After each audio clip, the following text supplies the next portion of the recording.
உலகெங்கும் வாழும் மாதா தொலைக்காட்சியின் நண்பர்களே, உங்கள் அனைவரையும் வாழ்வு தரும் இறைவார்த்தை என்னும் இந்நிகழ்ச்சிக்கு தந்தையர்கள் நாங்கள் மிகுந்த அன்புடன் வருக என்று வரவேற்கின்றோம். அன்புமிக்கவர்களே, இன்று திரு அவையானது மூவொரு இறைவன் பெருவிழாவை கொண்டாடுகிறது. தமத்திருத்துவம், ஹோலி ட்ரினிட்டி என்றெல்லாம் நாம் சொல்லுகின்ற இந்த மூவொரு இறைவன் பெருவிழா மிக முக்கியமான ஒரு கோட்பாட்டு விழா, மிக முக்கியமான ஒரு புரட்சிகரமான கடவுளை பற்றிய புரிதல் விழா. இறைவன் தன்னை மூவொரு இறைவனாய் இருக்கிறார் என்று வெளிப்படுத்தியதை நாம் விழாவாக கொண்டாடி மகிழ்கின்ற ஒரு விழா.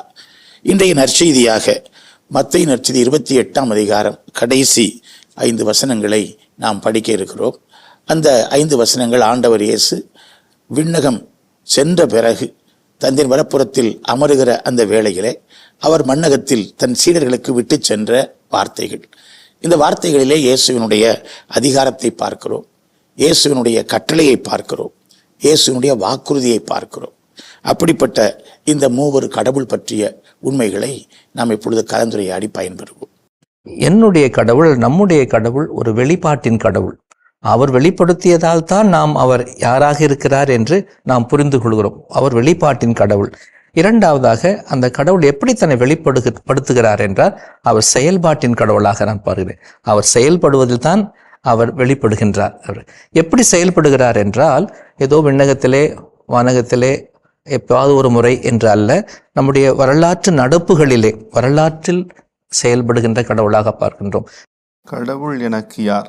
இந்த தூய்மை மிகு மூவர் இறைவன் பெருவிழாவில் கத்தோலிக்க திரு அவை எண் அருமையாக 234 அருமையாக சொல்லுகின்றது. கிறிஸ்தவருடைய நம்பிக்கைக்கும் வாழ்க்கைக்கும் மைய மறைபொருள் இதுதான். இன்னும் சொல்ல போனால் மறைபொருளுக்கெல்லாம் மறைபொருள் என இந்த மறைபொருளை வைத்துத்தான் மற்ற மறைபொருள்களை நாம் உணர்ந்து கொள்ள முடியும் என்று கூட கத்தோலிக்க திரு அவை நமக்கு தெள்ள தெளிவாக சொல்லும். திருத்தந்தை புனித 2ஆம் ஜான் பால் அருமையாக சொல்லுவார், இது ஒரு மிகச்சிறந்த மறைபொருள், ஒரு அன்பின் மறைபொருள், விவரிக்க இயலாத மறைபொருள். இத்தகைய மறைபொருள் முன்பு அமைதிக்கும் பக்திக்கும் வார்த்தைகள் வழிவகுக்க வேண்டும், அதாவது வழிவிட வேண்டும் என்று சொல்லுவார். அதே போல பிரான்சிஸ் சேல் சொல்லும் பொழுது, என் நினைவு மற்றும் செயல்களை தந்தையிடம் ஒப்படைக்கிறேன், என் புரிதல் மற்றும் வார்த்தைகளை மகனிடம் ஒப்படைக்கிறேன், என் விருப்பம் மற்றும் எண்ணங்களை தூய் ஆவியாரிடம் ஒப்படைக்கிறேன் அப்படின்னு சொல்லி இப்படி பிரித்து சொல்லும்போது அழகாக இருக்கும். ஏன்னா நம்ம இயேசுனுடைய விண்ணேற்றம் பார்த்துட்டோம், பெந்தகோஸ்து பெருவிழா. இப்போ அடுத்து ஒரு மையம் மறைபொருள். இதெல்லாம் புரிஞ்சுக்கணும்னா இதை புரிஞ்சுக்கணும்ப்பா, கடவுளுடைய அன்பு, இயேசு கிறிஸ்துவனுடைய அருள், தூய் ஆவியினுடைய நற்புறவு. அதான் ஒவ்வொரு திருப்பலிலும் சொல்லுகின்ற அற்புதமான வார்த்தைகள். அந்த வார்த்தைக்கான அர்த்தம் என்ன? ஏன் அந்த வார்த்தைகளை சொல்லுகிறோம்? அந்த மூவொரு இறைவன் யார், எனக்கு கடவுள் யார் என்ற கேள்வியை மையப்படுத்தி அதற்கான பதிலை கொடுக்கின்ற அற்புதமான வாசகங்கள். நீங்கள் சொன்னீங்க அந்த கடவுள் விழா இன்னைக்கு, உண்மையாலுமே அதுதான். ஆனால் அது சொல்கிறதுக்கே தயக்கங்கிற மாதிரி நாலு பேர் டக்குனு யோசிச்சேன். கடவுள் விழான்னு நம்ம ஆளுக்கு உடனே 3 சுருபத்தை போட்டு ஒரு 3 தேரை போட்டு அதுலேயே போயிடுவாங்களாம். உடல் நம்ம ஒரு உலகபூர்வமாகவே யோசிச்சிருவாங்களோ. ஆனால் உண்மையாலுமே அது கடவுள் விழா. திருத்தந்தை பிரான்சிஸ் ரொம்ப அழகாக சொல்கிறாரு, இன்னைக்கு சுயநலம் கலந்த தன்னை முன்னிலைப்படுத்துகிற உலகத்துக்கு மிக பாடம் நடத்துகிற விழா என்றால் இந்த மூவர் இறைவன். எப்படி ஒருவரோடு இணைந்த ஒரு கொலாபரேட்டிவ் காம்ப்ளிமெண்டிங், ஒருவர் உதவி செய்து நிறைவு செய்து எப்படி வாழணும் அப்படிங்கிறதுக்கு ஒரு மேலான உதாரணம் இந்த தூய்மை மிகு மூவர் இறைவன் விழா. இவர்களுக்குள் இருக்கின்ற அந்த ஒரு அன்பு, ஒருவருக்கான பகிர்வு, பணி பகிர்வு, இதெல்லாம் நம்ம தியானிச்சாவே ரொம்ப அற்புதமாக இருக்கும். அதனால தான் புனித அகஸ்தினார் சொல்லுவார், அன்பு எங்கே பார்க்கிறோமோ மூவர் இறைவனை பார்க்கிறோம் அப்படிங்கிறார். அப்போ ஏன்னா இது அறிவாலெல்லாம் புரிஞ்சிக்க முடியாது. அகஸ்தினார் அறிவால் புரிஞ்சிக்க முயற்சி செஞ்சு அந்த கதையை சொல்லுவோம். அந்த குழந்தை அந்த கடல் ஓரத்தில் தண்ணியை எடுத்துகிட்டு அந்த கடல் தண்ணியை ஒரு சிறிய குழியில் ஊற்றிட்டு இருக்கிற மாதிரி, இதை முடியாதுன்னு அகஸ்தினார் சொல்கிறப்ப ரொம்ப அழகாக அந்த குழந்தை இதுவே முடியாதுன்னா கடவுள் மூவர் இறைவனை பற்றி சிறு மூளையை வைத்து புரிந்து கொள்ள முடியாது அறிவால். ஆனால் நமது இதயத்தால் அனுபவிக்க முடியுங்கிற விழா தான் இன்றைய மூவர் இறைவன் விழா. 11 சீடர்களும் 11 சீடர்கள். இதை யோசிக்கும்போது எனக்கு கொஞ்சம் கஷ்டமாக இருக்குது. நீ 12 சீடர்களை ஆக்கி சொல்லியிருக்கலாமே கதையை. ஏதோ ஒரு ஏதோ ஒன்று குறைபட்டு போனதாக சொல்கிறேன். ஆனால் மத்தேயு அப்படி தான் சொல்கிறார். ஏன்னா 12 - 1 விழுந்து போச்சு யூதாஸு. இப்போ 11 பேர் இருக்கிறாங்க. அப்போ 12 எப்படி ஆக்குறது?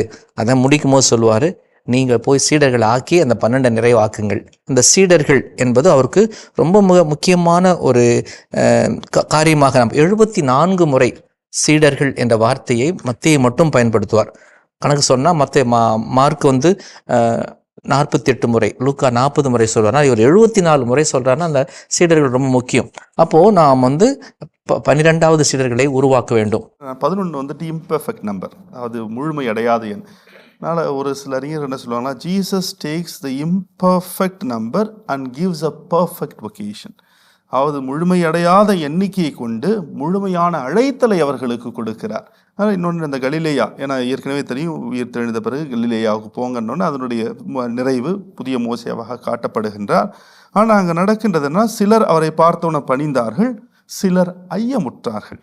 அந்த ஐயமுற்றார்கள் என்ற வார்த்தைக்கு என்னன்னா, கிரேக்க வார்த்தை திஸ் தாசோ என்று சொல்லுவார்கள். அது என்னன்னா, திஸ் என்றால் 2, அது 2 வழிகள். ராபர்ட் ஃப்ராஸ்ட் எழுதின த ரோட் நாட் டேக்கன் என்ற இதில் கூட 2 வழி இருக்குது. இதில் போகலாமா இதில் போகலாமா, போன பிறகு தான் ஐயோ அக்கறைக்கு இக்கரை பச்சைன்னு தெரியும். அந்த மாதிரி எந்த வழியை தேர்ந்தெடுக்கிறது ஒரு அப்போ அந்த மாதிரி ஒரு சூழ்நிலை. ஒரு சிலர் பணிந்தார்கள், ஒரு சிலர் ஐயமுற்றார்கள். அப்படிப்பட்ட இருக்கின்ற மனநிலையில்தான் இயேசு அவர்களுக்கு அங்கே ஒரு அருமையான ஒரு வாக்குறுதியை கொடுக்கிறார். அந்த வாக்குறுதியின் அடையாளம் என்ன, ஏன் அந்த மாதிரி வாக்குறுதிகள் கொடுக்கிறார் என்பது இன்னும் போக போக நாம் தெல்ல தெளிவாக தெரிந்து கொள்ளலாம். பல நேரங்களில் அந்த மூவர் இறைவனை நாம் உணர்வது கிடையாது. கிறிஸ்தவத்தினுடைய தனித்துவம், கிறிஸ்தவ விசுவாசத்தினுடைய அடித்தளம் மூவர் கடவுள் என்பதுதான். திருத்தந்தை 2ஆம் ஜான் பால் அழகாக சொல்வார், இந்த உண்மையை மரியாள் மங்கள வார்த்தை நிகழ்ச்சியில முதல் முறையாக அவர் அனுபவித்தார். எவ்வாறு பழைய ஏற்பாட்டில் நமக்கு ஆபிரகாம் நம்பிக்கையின் தந்தையாக இருக்கிறாரோ, கிறிஸ்தவ நம்பிக்கை மூவொரு இறைவன் வெளிப்பாட்டை கொண்டிருக்கிறது. அந்த நம்பிக்கையின் தாய் நமக்கு மரியா. மங்கள வார்த்தை நிகழ்ச்சியில் விண்ணக தந்தையிடம் பணிபுரியும் தூதன் செய்தி சொல்லுகிறான், கடவுளுடைய வாழ்த்து அது. இரண்டாவதாக வார்த்தையானவர், உருவமில்லாதவர், அவர் மரியாளுடைய வயிற்றிலே குழந்தையாகிறார். இந்த நிகழ்ச்சியை ஆவியானவர் மேவி செய்கிறார். இங்கே தந்தை ஆழ்த்தன்மை உடையவர், மகன் ஆழ்த்தன்மை உடையவர், ஆவி ஆழ்த்தன்மை உடையவர் என்கிற மாபெரும் வெளிப்பாடு நமக்கு வெளிப்படுத்தப்படுகிறது. ஆகவே மரியாளுடைய நம்பிக்கை கடவுள் மூவர் கடவுள், அதிலிருந்து தான் கிறிஸ்தவம் படிப்படியாக வளர்கிறது. இயேசு அதை நமக்கு அழகாக வெளிப்படுத்தி இருக்கிறார் என்று திருத்தந்தை 2ஆம் ஜான் பால் குறிப்பிடுவார். கலிலேயா பகுதி யூதர்களுடைய முக்கிய இடமாக இருந்தாலும் அங்கே பிற இனத்தவர்கள் ஊடாடி இருக்கின்ற இடமாக, செயல்படுகின்ற இடமாக இருக்கிறது. எனவே அதுவும் ஒரு முக்கியமான காரியம். ஆண்டவர் இயேசு தம்முடைய சீடர்களை இந்த யூதமும் பிற இனத்தவரும் இணைந்து செயல்படுகின்ற வாழுகின்ற அந்த இடத்திற்கு போங்க. என்னுடைய நற்செய்தி எல்லாருக்கும் சொந்தமாக வேண்டும். அப்படி எப்படிப்பட்ட நற்செய்தி என்று சொல்லும் பொழுதுதான் அந்த திருமுழுக்கு நற்செய்தி.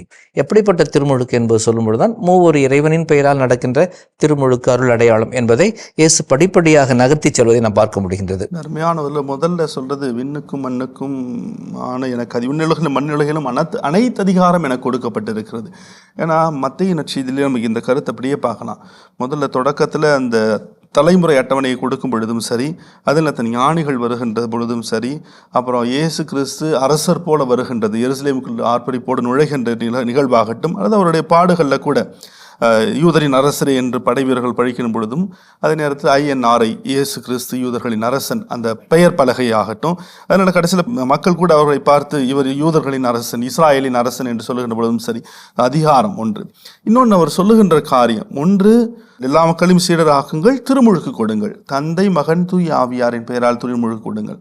ஒருவேளை தொடக்க திரு அவையில் இயேசுவின் பெயரால் திருமுழுக்கு கொடுக்கப்பட்டிருக்கலாம். அதனால தான் நம்ம பார்க்குறோம் திருத்துதர் பணிகள் 2ஆம் அதிகாரம் 38ஆம் வசனத்தில் கூட பேதுரு சொல்லுவார், உங்கள் பாவங்களிலிருந்து மன்னிப்பு பெறுவதற்காக ஒவ்வொருவரும் இயேசு கிறிஸ்துவின் பெயரால் திருமுழுக்கு பெறுங்கள் என்று சொல்லுவார். அதனால் அந்த திருத்துதர் பணிகளில் 8:16 ஆகட்டும், 10:48 ஆகட்டும், 19:5 ஆகட்டும், இயேசுவின் பெயரால் திருமுழுக்கு கொடுத்த பழக்கம் இருந்தது. பிற்காலம் அந்த திரு அவையில் அந்த மூவர் இறைவனுடைய அந்த சிறப்பு அம்சத்தை உணர்ந்து அதன் வழியாக, அதனால மத்தேயு எழுதும் பொழுது அந்த ஒரு காலகட்டத்தில் மூவர் இறைவனுடைய அந்த திருமுழுக்கு கொடுக்கும் பொழுது தந்தை மகன் தூய ஆவியாரின் பெயரால் திருமுழுக்கு கொடுங்கள். திருமுழுக்கினுடைய அம்சம் என்னவென்றால், அந்த மூவர் இறைவன் ஒவ்வொரு கிறிஸ்தவர்களுக்குள்ளும் வாழ்கின்றான், ஒவ்வொரு கிறிஸ்தவர்களுக்குள்ளும் செயலாற்றுகின்றார் என்பதனுடைய அடையாளம். அதை தொடர்ந்து வரும்பொழுதுதான் எதை பற்றியும் கவலைப்படாதப்ப, ஏன்னா வேதகலாபனை நடந்து கொண்டிருந்த காலம், அந்த மூவரனுடைய பராமரிப்பு அவர்களுக்கு தேவை. அதன் பிறகு சொல்லுகின்றார், உலகம் முடியும் வரை என்னாலும் நான் உங்களோடு இருக்கிறேன். அதாவது ஒரு அருமையாக அந்த கோர்வையாக அந்த மேத்தை தந்தை அவர்கள் சொன்னது போல 2 முடிவரை இல்லை, ஒரே ஒரு முடிவரை நச்சுன்னு சொல்லிட்டு முடிச்சிடுறாரு. கடைசியில் முடியும் பொழுது அதோட காஸ்பல் முடிஞ்சிருச்சு, நச்செய்தி முடிஞ்சிருச்சு, ஹாப்பி என்டிங், நான் இருக்கிறேன்ப்பா கவலைப்படாத அப்படின்றது. அப்போ அது இன்னைக்கு எனக்கு படிக்கிறப்பையும் நான் திருமுழுக்கு வாங்கியிருக்கிறேன். அப்போ திருமுழுக்கு வாங்கிட்டு நான் ஆண்டவருடைய பணிகளை செய்கிறேன். எனக்கு மூவரையனுடைய பாதுகாப்பு பராமரிப்பு இருக்குது, என்னை பார்த்து கொண்டு இருக்கிறேன். தந்தையினுடைய அன்பு, இயேசு கிறிஸ்துனுடைய அருள், தூயாமனுடைய நட்புறவினுடைய வாழ்க்கையில் ஒவ்வொரு முறையும் நான் திருப்பலியில் கலந்து கொள்ளும் பொழுது இருக்கிறது. அப்போ இயேசு என்னுடன் இருக்கிறார், உலகம் முடியும் வரை என்னாலும் நான் உங்களோடு இருக்கிறேன், அந்த வாக்குறுதி இருக்குது. அப்போ அதனுடைய வாக்குறுதி, நான் கொண்டாடுகின்ற வழிபாடு எனக்கு அர்த்தமுள்ளதாக இருக்குதா, என்னுடைய வாழ்வாக மாறுகிறதா என்பதுதான் கேள்விக்குறியாக இருக்கு. பழைய ஏற்பாட்டில் இந்த மூவர் கடவுள் பற்றிய உண்மை இருக்கிறதா அப்படிங்கிற ஒரு தேடல் வருகிறது. பழைய ஏற்பாட்டு புரிதலின்படி வார்த்தையும் ஆவியும் கடவுளிடமிருந்து புறப்பட்டு வருகிற ஆற்றல், ஒரு சக்தி, ஒரு உந்துதல், அவ்வளவுதான். புதிய ஏற்பாட்டில் தந்தையர்கள் அழகாக குறிப்பிட்டதைப் போல அது கடவுளுடைய வெளிப்பாடு. அந்த வெளிப்பாடு என்ன? அந்த வார்த்தை ஆழ்த்தன்மையுடையவர், அந்த ஆவி ஆழ்த்தன்மையுடையவர், இஸ் அ பர்சன். அந்த பின்னணியில் தான் மூவொரு கடவுள் அப்படிங்கிற ஒரு வெளிப்பாடு. இது கடவுளை நாம் புரிந்து கொள்வதற்காக, கடவுளுடைய செயல்பாட்டை நாம் புரிந்து கொள்வதற்காக, கடவுள் அனுபவத்தை நாம் பெறுவதற்காக கடவுள் தந்திருக்கிற ஒரு வழிமுறை. அதுதான் புதிய ஏற்பாட்டினுடைய தனித்துவமாக அமைகிறது. கடவுள் எங்கோ வானத்தில் உன்னதங்களில் தூரத்தில் இருக்கிறவர் அல்ல, அவர் நம்மோடு உரைகிறவர். அதை எப்படி உணர முடியும்? அதை எப்படி அனுபவிக்க முடியும்? மனிதனாய் வந்த இயேசுவில், ஆவியாய் நம்முள் இருந்து இயக்குகிற அந்த ஆவியானவரில் நாம் அதை உணர முடியும். மாபெரும் இறை அனுபவத்தை இந்த மூவரு கடவுள் தத்துவம், வெளிப்பாடு நமக்கு சொல்லித் தருகிறது. புனித சவேரியார் பிரான்சிஸ் சேவியர் நீங்கள் சொன்னது தான் அழகாக சொல்கிறாரு. என்னுள் வாழும் மூவரு இறைவா, உம்மை போற்றுகிறேன், உம்மை புகழுகிறேன், உம்மை அன்பு செய்கிறேன். இதுதான் அவருக்கு ரொம்ப பிடிச்ச ஒரு ஜபமாக நான் ஒரு இடத்துல படித்தேன். அப்போ அது நமக்குள் வாழுகிற தெய்வம். அதற்கு இந்த வசனம், இந்த உலகம் முடியும் வரை என்னாலும் உங்களுடன் இருக்கிறேன், நான் உங்களுடன் இருக்கிறேன். அப்போ இயேசு எங்கே இருக்கிறாரோ அப்போ தந்தையானவர் இருக்கிறார், தூய ஆவியானவர் இருக்கிறார். அப்போ தூய ஆவியானவர் இருக்கிறப்ப என்னென்னலாம் செயல்பாடு இருக்குது, இயேசுனுடைய போதனை என்னெல்லாம், தந்தையானவருடைய அன்பு, இந்த மூன்றும். அதான் நீங்கள் அழகாக சொன்னீங்க. 2 கொரிந்தியர் 13:13 வாசிக்கிறோம். இயேசுனுடைய அருள், தந்தையின் அன்பு, தூய ஆவியின் நட்புறவு, இது எல்லாமே உலகம் முடியும் வரை நம்ம கூடயே இருக்கு. அப்போ இந்த மூவர் இறைவன் நம்மளுடைய பயணம் செய்து கொண்டிருக்கிறார் உலகம் முடியும் வரை. அப்போ அவருடைய குணங்களாக, சாட்சிகளாக, அவருடைய சாயலாக நீங்களும் நானும் தான். இன்றைய அந்த கடைசி ஒரு கமிஷன், கடவுள் கொடுக்குற ஒரு உந்து சக்தி நம்ம வாழ்க்கையில். இனி கடவுள் நம்ம கூட இருக்கிறாரா அப்படின்னா மூவர் இறைவன் இருக்கிறார், அவர் சாயலாக நம்ம வாழ்வோம் அப்படிங்கிற ஒரு அழைப்பையும் பார்க்கிறோம். இயேசு தன்னுடைய பணி நிறைவிலே திருமுழுக்கை அறிமுகப்படுத்துகிறார் என்று சொல்லலாம். அதாவது திருமுழுக்கு மூலமாக சீடர்களை உருவாக்க வேண்டும் என்ற பணியை ஒப்படைக்கின்றார். அந்த திருமுழுக்கு, சீடத்துவம் என்பதெல்லாமே மூவொரு இறைவனில் அமைந்த ஒரு வாழ்வுதான் என்பதால் தான் தந்தை, மகன், தூய ஆவியின் பெயரை அங்கு உச்சரிக்க சொல்கிறார். அப்போ சொல்லும்போது இயேசு என்ன சொல்கிறார்? விண்ணுலகிலும் மண்ணுலகிலும், தந்தை ஜூட் குறிப்பிட்டது போல அது ஒரு இன்க்ளூசிவ் லாங்குவேஜ். அதாவது விண்ணும் மண்ணும் என்று சொன்னால் படைப்பு முழுவதையும், அது மத்தியக்கே உரித்தான ஒரு பாணி அது. அப்போ அந்த திருமுழுக்கு கொடுக்கும் பொழுது 2-3 காரியத்தை பார்க்குறோம். தந்தை, மகன், தூய ஆவியார் பெயர்களால் திருமுழுக்கு கொடுங்கன்னு சொல்லியிருக்கணும். ஆனால் பெயரால் என்று சொல்லும்போது அந்த தந்தை சொன்ன மாதிரி இந்த ஏகத்துவம், மோனோதெயிசம் சொல்ல, ஒரு கடவுள், அது 3 ஆட்களாக இருந்தாலும் அந்த ஒரு பெயரால் தான், ஒரு கடவுள் பெயரால் தான் அந்த 3 ஆட்களின் பெயர்களை நாம் உச்சரிக்கின்றோம் என்பதை நாம் தெளிவுபடுத்தி பார்க்கின்றோம். சிலுவை அடையாளம் ஒன்று இருக்கிறது, தமத்திருத்துவ வணக்கம் என்று ஒன்று இருக்கிற, வாழ்த்து என்று ஒன்று இருக்கிறது. ஒருத்தர் கேட்டாங்க சமீபத்தில், ஒரு பங்கில் கேட்டாங்க, இதை எப்படி நம்ம வேறுபடுத்தி பயன்படுத்துவது, ரெண்டும் ஒன்றான்னு கேட்பாங்க. பாரம்பரியமாக சொல்லுவார்கள், இந்த சிலுவை அடையாளம் வரையும் பொழுது நாம் அந்த நெத்தியிலும் நெஞ்சிலும் நம்முடைய புயங்களிலும் அதை நாம் வரைந்து கொள்ளும் தான் சிலுவை அடையாளம் வரைதல். ஆனால் தந்தைக்கும் மகனுக்கும் தூய ஆவியாருக்கும் ஆட்சி உண்டாகுக என்று சொல்லும் பொழுது சிலுவை அடையாளம் வரைவதில்லை. வழக்கமாக நாம் தலை தாழ்த்தி அந்த ஜபத்தை சொல்வதுதான் பாரம்பரியமாக இருந்தது. இந்த மூவர் இறைவன் பெயரால் திருமுழுக்கு பெற்றவர்கள் ஒவ்வொருவரோடும் உடன் இருக்கின்றார் கடவுள், மூவர் இறைவன் இருக்கின்றார். அதைத்தான் அவர் உலகம் முடிவரை மத்தியக்கே பிடித்தமானது உடன் இருத்தல், இம்மானு எல் அப்படின்னு. இம்மானு என்றால் உடன் இருத்தல், எல் என்றால் கடவுள், கடவுள் உடன் இருக்கின்றார். அது 3 இடத்தில் சொல்றாரு. நற்செய்தியின் தொடக்கத்தில் 1:23 யோசேப்புக்கு கனவில் பேசும்பொழுது கடவுள் நம்மோடு இருக்கிறார், இம்மானுவேலாக இருக்கிறார் என்று சொல்லுவார். நடுவு பகுதியிலே 18ஆம் அதிகாரத்திலே இந்த கூட்டுறவு வாழ்வை, இந்த கூட்டு வாழ்வை சொல்லும் பொழுது மன்னித்து வாழ்வது, ஒருத்தர் ஒருத்தருக்கு உதவியாக இருப்பதை பற்றி 18ஆம் அதிகாரத்தில் சொல்லும் பொழுதும், எங்கே 2 3 என் பெயரால் கூடியிருக்கிறோ உங்கள் மத்தியில் நான் இருக்கின்றேன், உடன் இருத்தலை. இறுதியாக வரும்பொழுது இன்றைய பகுதியிலே இந்த 28ஆம் அதிகாரம் 20ஆம் வசனத்திலே சொல்லும் பொழுது, உலகம் முடிவரை நான் உங்களோடு இருக்கின்றேன். அப்போது நம்மோடு இருப்பதற்காக வந்த இயேசு அந்த 3 இறைவனை நமக்கு வெளிப்படுத்தி அந்த 3 இறைவனாக நம்மோடு அவர் இருப்பதை நிறைவு செய்து காட்டுவதை பார்க்கின்றோம். இந்த பெருவிழாவிலே நமக்கு முதல் வாசகமாக இணைச்சட்ட நூல் 4ஆம் அதிகாரம் 32 முதல் 34 மேலும் 39 முதல் 40 முடிய உள்ள வசனங்கள் தரப்பட்டுள்ளன. கடவுள் எவ்வளவு அன்புள்ளவர், அந்த அன்புக்கு நம்முடைய பதில் மொழி என்ன, அதைத்தான் அந்த வாசகம் கோடிட்டு காட்டுகிறது.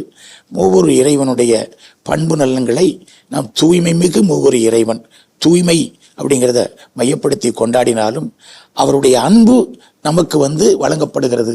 அந்த அன்பில் நாம் பதில்மொழித்தவர்களாக இருக்க வேண்டும் என்பதை நினைப்பூட்டுகிறது. அது நீங்கள் இருவருமே சொன்னது போல் நம்ம அந்த சின்ன குறிப்பிடத்தில் திருமறைச்சுவடி படிச்சிருப்போம். பிதா சர்வேஸ்வரனா சர்வேஸ்வரன், சுதன் சர்வேஸ்வரனா சர்வேஸ்வரன், தூயாவி சர்வேஸ்வரனா, பரிசுத்தாவி சர்வேஸ்வரனா சர்வேஸ்வரன், எப்படி ஒரே சர்வேஸ்வரன். இந்த 3 ஆட்களுக்கும் ஒரே ஞானம், ஒரே சித்தம், ஒரே வல்லமை, ஒரே தேவசம் அவர்களினாலே மூவரும் ஒரே சர்வேஸ்வரன் அப்படின்னு படிச்சிருப்போம். இந்த முதல் வாசகம் இதை மையப்படுத்தினா அதான் மையப்படுத்துகிறது, ஒரே கடவுள். நீங்கள் அருமையாக சொன்னீங்க அந்த உங்களுடைய விளக்கத்தில், தன்னை வெளிப்படுத்துகின்றார். அப்போ அது இயேசுவாக, அடுத்த பிறகு தூயாவி, அவரெல்லாம் தனி ஆட்களாக இருந்தாலும் ஒரே கடவுள். அதுதான் இன்னைக்கு வாசிக்கப்படுகின்ற முதல் வாசகம். ஏன்னா அந்த மக்களுடைய நம்பிக்கை பிற வேற்று தெய்வங்களை வணங்குகின்ற இந்த சிலை வழிபாடு, அதாப்பா எனக்கு இந்த தெய்வம் வேணாப்பா, எனக்கு உருவத்தோடு இருக்கின்ற ஒரு தெய்வம் வேண்டும் என்று சொல்லி அவங்களுக்காக ஒரு உருவத்தை செஞ்சுட்டு பல தெய்வங்களை வழிபட்டார்கள். அதையெல்லாம் கண்டிக்கின்ற கடவுள், அதை கண்டிக்கின்ற விதத்திலேயே ஒரு அன்பு. அது கேட்குற கேள்வியை பாருங்களேன். உங்களுக்கு முற்பட்ட பண்டைய காலத்தில் பற்றி கேட்டு தெரிந்து கொள்ளுங்கள். கடவுள் உலகினை படைத்த நாள் முதல் வானத்தின் ஒரு முனை முதல் மறுமுனை வரைக்கும் எங்காவது இத்தகைய மாபெரும் செயல் நடந்ததுண்டா? ஏப்பா கேள்விப்பட்டிருக்கியாப்பா? உன்னை எவ்வளோ கஷ்டப்பட்டுட்டு இருந்தேன், அழுதுகிட்டு இருந்தேன், உன் குரலை நான் கேட்டேன், உன்னை கூட்டிகிட்டு வந்தேன், இதெல்லாம் வேற எங்கேயா நீ கேள்விப்பட்டிருக்கியா? உனக்கே ஒரு தனித்தன்மை கொடுத்தனே. ஒரு அப்பா இந்த பிள்ளைகிட்ட ஆதங்கத்தோட, இந்த ஊதாரி மைந்தன்கிட்ட இது பண்ணுற மாதிரியான ஒரு இதோட அன்பு அவ்வளோ விரைய செஞ்சுருக்கிறாரு. அந்த அன்புக்கு பலனே இல்லை. இருந்தாலும் ஒரு அன்போடு அவனை கேட்குறாரு, ஏன்பா இதெல்லாம் நீ பார்த்துருக்கியா, கேள்விப்பட்டிருக்கியா, சொல்லுப்பா அப்படின்னு கேட்கும் பொழுது ஏதோ கடவுள் நம்மகிட்ட கேட்குற அந்த தூய்மை மூவர் இறைவன். கடவுள் யார்? தான் கடவுள். என்னை தேடி வருகின்ற கடவுள், என்னை அன்பு செய்கின்ற கடவுள், என்னை வழிநடத்துகின்ற கடவுள். அப்படியே நான் பிள்ளைய தந்தை பிள்ளையை கூட்டிகிட்டு போகிற மாதிரி கூட்டிகிட்டு போகிற கடவுள். அப்படிப்பட்ட கடவுளை நான் விட்டுட்டு போகிறப்ப என் தந்தையாக இந்த தூய்மை மிகு மூவொரு இறைவனும் என்னை பார்த்து இந்த கேள்விகளைத்தான் கேட்பார். பழைய ஏற்பாட்டிலே மூவொரு இறைவன் என்ற கோட்பாட்டுக்கும் நம்பிக்கைக்கும் நேரடி விளக்கங்கள் நாம் தேட முடியவில்லை. ஆனால் ஒன்று மட்டும் முடியும், ஒரு கடவுள். அவர் 3 ஆட்களாக செயல்படுகிறார் என்பது புதிய ஏற்பாட்டில் தான் நமக்கு மலர்கின்றது, தெளிவாகிறதை பார்க்கிறோம். அப்போது ஒரு கடவுள் என்பதை இன்றைய வாசகம் மிக மிக அழுத்தம் திருத்தமாக, தந்தை குறிப்பிட்டது போல அவர்கள் கனானியர்கள் மற்ற மக்கள் மத்தியிலே வாழ்கிறார்கள். மற்ற மக்களுக்கெல்லாம் பல கடவுள்கள் இருக்கிறார்கள். இது கூட சொல்வார்கள், ஆபிரகாமுடைய அந்த அழைத்தல் கூட, ஆபிரகாம் வா வா என்று அழைத்தார். அந்த அழைப்பினுடைய நோக்கமே நீ அந்த உன்னுடைய சொந்த வீட்டை நாட்டை எல்லாம் விட்டுட்டு வா என்பது மட்டுமல்ல, உன்னுடைய எல்லா கடவுள்களையும் அந்த கடவுள் வழிபாடுகள் எல்லாம் விட்டுவிட்டு இந்த ஒரே கடவுளை நம்புவதற்கு வா. It's an invitation from polytheism to monotheism என்று சொல்வார்கள். அந்த கரையிலிருந்து இந்த கரை, அந்த பல கடவுள்கள் கரையிலிருந்து ஒரு கடவுள் கரைக்கு கடந்து வந்ததே அவருடைய முதல் அழைப்பு. அதுதான் இஸ்ரேல் மக்களுடைய போராட்டமாக இருந்தது, அவருடைய படுபாதக செயலாகவும் இருந்தது, வீழ்ச்சிக்கும் அதுதான் காரணமாக இருந்தது. மார்ட்டின் பியூபர் என்ற அந்த அருமையான தத்துவியல் இறையியல் அவர் அழகாக சொல்லுவார், நம்முடைய கடவுள் எப்படிப்பட்டவர் என்றால் நம்மோடு இருக்கின்ற கடவுள் மட்டுமல்ல, நமக்காக இருக்கின்ற கடவுள். அருமையாக இருக்கும். அவர் God is not only a God with us but God who is for us. நமக்கான கடவுள். அதை தான் இன்றைய வாசகத்தை அழகாக கேள்வி மேலே கேள்வி, பதில் சொல்ல முடியாத கேள்வி. ஈடு இணையில்லாத கடவுள் உனக்கு முன்னாடி உனக்கு பிணி இனி யாராவது இருக்க போகிறாங்களா அப்படின்னு கேட்குறாரு. இருக்கவே முடியாது, இப்படிப்பட்ட கடவுள் இருக்க முடியாது. எனவே நம்முடைய கடவுள் யார் என்று மோசே வாயில பார்க்கும் பொழுது நம்மை கட்டுப்படுத்தி அடக்கி ஆளும் அதிகார கடவுள் அல்ல, மாறாக உடன்படிக்கைக்கு, உறவுக்கு தன்னை உட்படுத்தி கொண்டு நம்மை அழைக்கின்ற உறவின் கடவுள். கடவுள் தமக்குள்ளே உறவாக, அப்பாவாக, மகனாக, இணைக்கின்ற ஆவியாக தமக்குள் வாழ்கின்றார், உறவின் கடவுள். அப்போ நம்மையும் உறவின் மக்களாக தன்னுடைய உறவில் இணைத்துக் கொள்வதன் உடன்படிக்கை வாழ்வு. அதுதான் மோசே இன்றைக்கு வலியுறுத்தி சொல்லி, அந்த உடன்படிக்கை வாழ்வை நீங்கள் வாழும் பொழுது மூவொரு இறைவனின் பெயரால் நீங்கள் வாழ்கிறீர்கள். அப்பயே சொன்னார்னாக்கா, தந்தை மகன் தூய ஆவியின் பெயரால் திருமுழுக்கு பெற்ற நாம் எப்படி உறவின் மக்களாக வாழ எவ்வளோ பெரிய சவால் இருக்கிறது என்பதையும் இந்த மூவர் இறைவனின் திருவிழா நமக்கு நினைவுபடுத்துகிறது, சவாலாகி வைக்கிறது. இந்த மூவர் இறைவனை வணங்கலாம், ஆராதிக்கலாம், கொண்டாடலாம், ஆனால் வாழணும் அப்படிங்கிறது திருத்தந்தை பிரான்சிஸ் மீண்டும் மீண்டும் சொல்கிறார். இந்த மூவர் இறைவன் விழா நாம் அழகாக சொன்னீங்க, இது நமக்குள் வாழுகின்ற கடவுள், நமக்காகவே வாழ்கின்ற கடவுள். அதையே அப்படியே நம்ம வாழணும்னா நாம் பிறரோடு வாழ வேண்டும், பிறருக்காக வாழ வேண்டும். அது அந்த live with others, live for others அப்படிங்கிறத ஒரு நமக்கு உண்மையாலுமே இந்த வாழ்க்கையில் இப்படி தான் உண்மையான கிறிஸ்தவ வாழ்க்கை அப்படிங்கிறத சொல்லி தருகிறது. அதை தான் இங்கேயும் பார்க்க முடியுது. இந்த கடவுள் நீங்கள் சொன்ன மாதிரி தான், அந்த பிற கடவுளை சிலை வழிபாடை செய்து கொண்டிருக்கிற இஸ்ராயல் மக்கள்கிட்ட கடவுள் இந்த அப்பா பசங்க சண்டையில், இல்லை கணவன் மனைவி சண்டையில் சொல்லுவாங்கள்ல, நான் உனக்கு என்னையா செய்யலை, என்ன இப்படி பண்ணிட்ட, எனக்கு எதிராக இப்படி போயிட்டியே, என்ன போல யாரா இருக்க முடியும், அதேதான் என்ன மாதிரி யாரா இருக்க முடியுமாங்கிறத அப்படியே ஒரு குழந்தை மாதிரி அழகா ஆதங்கத்தை கொட்டி மனசு கஷ்டத்தை வெளிப்படுத்துகிற ஒரு அற்புதமான வாசகமா இருக்கு. இது நம்ம எப்படி யோசிக்கலாம்னா, இப்படி ஒரு நம்ம மேல ஒரு சிறப்பிடம் கொடுக்கிற, நம்ம மேல ஒரு தனித்துவ உறவு கொள்ளுகிற கடவுள், நமக்குன்னே இருக்கிற ஒரு கடவுள், இவரை போய் நம்ம விடலாமா? இந்த மூவர் இறைவன் நமக்குள்ள இருந்தா இதே தான் நமக்குள்ள இருக்கிற உறவுமே. அப்ப அந்த மூவர் இறைவனை வணங்குகிற நம்ம பிறரோட இணைந்து வாழவில்லை என்றால் உண்மையான கிறிஸ்தவனே இல்லை. நம்ம ஒரே கடவுள் தான், ஆனா 3 ஆள், அதை ஒரே ஆள்னு அப்படியே போயிருந்திருக்கலாமே. அப்ப அந்த 3 ஆளுன்னு கொண்டு வந்ததே, நம்ம கடவுளே ஒருவராக இருந்தாலும் 3 ஆட்கள்ங்கிறது ஒரு சோஷியல் லைஃப், சமூக வாழ்வு. நம்ம ஒரு குழும வாழ்வு. நம்ம குழும வாழ்க்கையில மனிதர்கள் நம்ம இணைந்து வாழலாம் என்பதை வெளிப்படுத்தத்தான் தனது சாயலிலேயே நம்மளையும் படைச்சிருக்கிறாரு. இன்றைய வாழ்க்கைக்கு தேவையானதாக இருக்கிறது இந்த விழா. இன்றைய 2ஆம் வாசகம் ரோமையருக்கு எழுதிய திருமுகம் 8ஆம் அதிகாரம் 14 முதல் 17 முடிய உள்ள வசனங்கள். ஆவியானவருடைய செயலால் நாம் அனைவரும் கடவுளுடைய பிள்ளைகளாகி இருக்கிறோம். ஆகவே கிறிஸ்துவின் மகிமையில் பங்கு பெற்று மூவொரு கடவுளுடைய அருட்செயலிலே நாம் உரிமையாளராகிறோம். அந்த உரிமையில் நாம் கடவுளை அப்பா, தந்தையே என்று அழைக்கின்றோம் என்று பவுலடியார் மிக அழகான ஒரு உண்மையை, ஒரு நிலைப்பாட்டை நமக்கு கற்றுத்தருகிறார். நான் ஆண்டவர் முன்னாடி, இந்த தூய்மை மிகு மூவர் இறைவன் முன்னாடி வரப்ப ஒரு பயம் கிடையாது. ஏன்னா நான் ஆண்டவருடைய பிள்ளை. அதனால தான் அப்பா, தந்தையை என்னை அழைக்கிறேன். அதற்கு எனக்கு உதவி செய்தது யார்? தூய் ஆவி. என்னோட ஆண்டவருக்கு இருக்கின்ற உறவு என்ன? நான் ஆண்டவருடைய பிள்ளை, தூய் ஆவியானவர் எனக்கு அது சான்று பகர்கிறார். அப்போ இயேசு கிறிஸ்துவனுடைய துன்பத்திலும் ஆட்சியிலும் நான் பங்கு பெறுகிறேன். அப்படி முடிச்சுட்டு திருப்பலி முடிச்சுட்டு போகும் பொழுது, எப்பா நான் சாமி பிள்ளை, அந்த மூவர் இறைவன் என்னோட இருக்கிறார், அந்த மூவர் இறைவனை உன்னில் நான் பார்க்கிறேன். வழக்கமாக இந்த பழைய ஏற்பாட்டுக்கும் புதிய ஏற்பாட்டுக்கும் என்ன வித்தியாசம் என்று நாம் யோசிக்கும் பொழுது, பழைய ஏற்பாட்டு சட்டத்தை அன்பு செய்கிற ஒரு நிலை, புதிய ஏற்பாடு அன்பை சட்டமாக்குகின்ற ஒரு நிலை. அது த லவ் ஆஃப் த லா பழைய ஏற்பாடு, இது லா ஆஃப் லவ் என்று நம்ம வழக்கமாக அழகாக சுருக்கி சொல்லலாம். இன்னும் ஒரு படி ஆழமாக இன்றைய வாசகத்தினுடைய தொடர்ச்சியில் முதல் வாசகம், 2ஆம் வாசகம் இதில் பார்க்கும் பொழுது, பழைய ஏற்பாடு என்பது உடன்படிக்கைக்காக ஒரு மக்கள் இனத்தை தேர்ந்து கொண்டது. பொதுவாக எல்லாரும், நீங்கள் என் மக்கள், நான் உங்கள் கடவுள், ஒரு பெரிய கூட்டம் உடன்படிக்கை செய்து கொள்கிறது அது.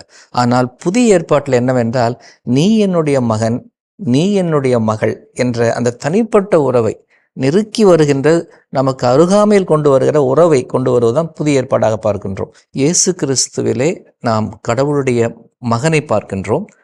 அவர் வழியாக நாமெல்லாம் மகன்களாக, மகள்களாக மாறும். அப்போ இந்த தமத்திருத்தம் ஏதோ வச்சு கும்பிடுற ஒரு இது கிடையாது, கடவுள் கிடையாது. நம்ம வாழ்வை பாதிக்கின்ற, நம்ம வாழ்வையே புரட்டி போடுகின்ற, இணைத்து கொள்கிற ஒரு மறைபொருளாக நாம் இந்த தமத்திருத்தத்தை பார்க்கிறோம். அப்போது இங்கே அடிமை உறவு, ஸ்லேவ் அடிமை உறவு கிடையாது, மகன் மகள் என்ற உறவு. இயேசுவும் அப்பாவும் அதான் சொல்கிறாங்க. அடுத்தபடியாக இந்த உறவை உயிர் உள்ளதாக வைத்து கொண்டிருப்பவர் ஆவியானவர். எனவே அவர் தூண்டி தூண்டி அப்பா அப்பா அந்த உறவு வார்த்தையை, டேடி அந்த வார்த்தையை சொல்ல வைக்கின்றார். அப்போ இந்த சமத்துவத்துவமே ஒரு உறவின் குடும்பமாக பார்க்கின்றோம். அப்போ அந்த உறவின் குடும்பத்தில் தான் நாம் திருமுழுக்கு வழியாக இணைந்திருக்கின்றோம். அப்படி பார்க்கும் பொழுது நம்முடைய வாழ்வு ஒரு உறவின் வாழ்வாக இருக்க வேண்டும். வெறும் உடன்படிக்கையின் வாழ்வாக மட்டுமல்ல, அந்த உறவை வெளிப்படுத்துகின்ற வாழ்வாக இருக்க வேண்டும் என்பதையும் தெளிவுபடுத்துவதை பார்க்கின்றோம். மூவர் இறைவன், அந்த 3 ஆட்கள், இவர் இல்லாமல் அவர் இல்லை, அவர் இல்லாமல் இவர் இல்லை. அடுத்தது இவர்களுக்குள் மேலானவர் கீழானவர், சிறியவர் பெரியவர் அப்படின்னு இல்லை. அடுத்தது இவர்கள் ஒருவரை ஒருவர் 3 பேருக்குள்ளும் உறவை வலுப்படுத்த துணை செய்கிறார்கள். தந்தை மகனை அனுப்புகிறார். இந்த 2 பேருக்கும் உள்ள இருக்கிற அன்பாக தூய ஆவியானவர் இருக்கிறார். அந்த ஆவியானவர் என்ன செய்கிறாரு? ஒரு பக்கம் அப்பா தந்தையே என்று அழைக்க பிள்ளைகளாக நம்மளை மாற்றுகிறார். இன்னொரு பக்கம் இயேசுவின் பங்காளிகளாக மாற்றுகிறார். அப்போ ஆவியானவரும் தன்னை முன்னிலைப்படுத்தலை. தந்தையானவர் தான் அப்படின்னு இல்லை. இயேசு கிறிஸ்து வந்துட்டு நான் தான் மீட்பார் அப்படின்னு யாருமே தன்னை முன்னிலைப்படுத்தாமல் மூவருமே எப்படி ஒரு தங்களுக்குள் நிறைவு செய்கிறார்கள். அதான் அந்த காம்ப்ளிமெண்டிங், அந்த ஒரு நிறைவை நாம் வாழ்க்கையில் பெறுவதற்கு இந்த வாசகம் எல்லாம் சுகமாக சொல்லாமல் கடைசியில் அப்படி உண்மையால் இந்த மூவரும் உங்களுக்குள் இருந்தால், கிறிஸ்துவின் பங்காளியாக இருந்தால், துன்பத்திலும் பங்கேற்க வேண்டும். இது ஒரு சவால். ஐ திங்க் இந்த மூவர் இறைவன் உறவு வாழ்க்கையை வலுப்படுத்துகிறது, நமக்கு தேவையான படிப்பினையை காட்டுகிறது. தூய ஆவியார் நமக்குள் இருந்து கடவுளை அப்பா தந்தையே என்று அழைக்க தூண்டுகிறார் என்று சொல்லுகிறார். நாம் ஒவ்வொரு இறைவனை பற்றிய ஒரு படிப்பினையை கற்றிருக்கிறோம். எப்படி ஜெபிக்க வேண்டும், அதன் மிக முக்கியமானது. தந்தையை அழைத்து, அப்பா தந்தையே என்று அழைத்து தூய ஆவியில் நிறைந்து, ஆவியானவர் தான் அழைக்க சொல்லுகிறார். இயேசு கிறிஸ்துவின் பெயரால் ஜெபிக்க வேண்டும். அதுதான் சிறந்த ஜெபம் என்று இயேசுவும் மற்ற திருத்தூதர்கள் கற்றுத் தந்திருக்கிறார்கள். நாம் கடவுளுடைய பிள்ளைகள், உள்ளத்திலிருந்து அப்பா தந்தையே என்று நல்ல மனப்பான்மையோடு அழைத்து ஜெபிக்க வேண்டும் என்று சொல்லித் தருகிறார். மூவொரு கடவுள் பற்றிய மகத்தான படிப்பினை நமக்கு நல்ல பாடங்களை கற்றுத் தந்திருக்கிறது. ஏனென்றால் கடவுள் உறவு குடும்பமாக இருக்கிறார். நாம் அத்தகைய உறவில் வாழுதல் வேண்டும். கடவுள் நமக்கு மிக நெருக்கமாக இருக்கிறார். அந்த அன்பை நாம் சுவைத்து சான்று பகர்தல் வேண்டும். அன்புமிக்கவர்களே, வாழ்வு தரும் இறை வார்த்தை எனும் நிகழ்ச்சி இத்துடன் நிறைவுக்கு வருகிறது. மீண்டும் அடுத்த நிகழ்ச்சியில் உங்களை சந்திக்கும் வரை உங்களிடமிருந்து அன்புடன் விடைபெறுகிறோம். இயேசுவுக்கு புகழ், இயேசுவுக்கு நன்றி. மரியே வாழ்க.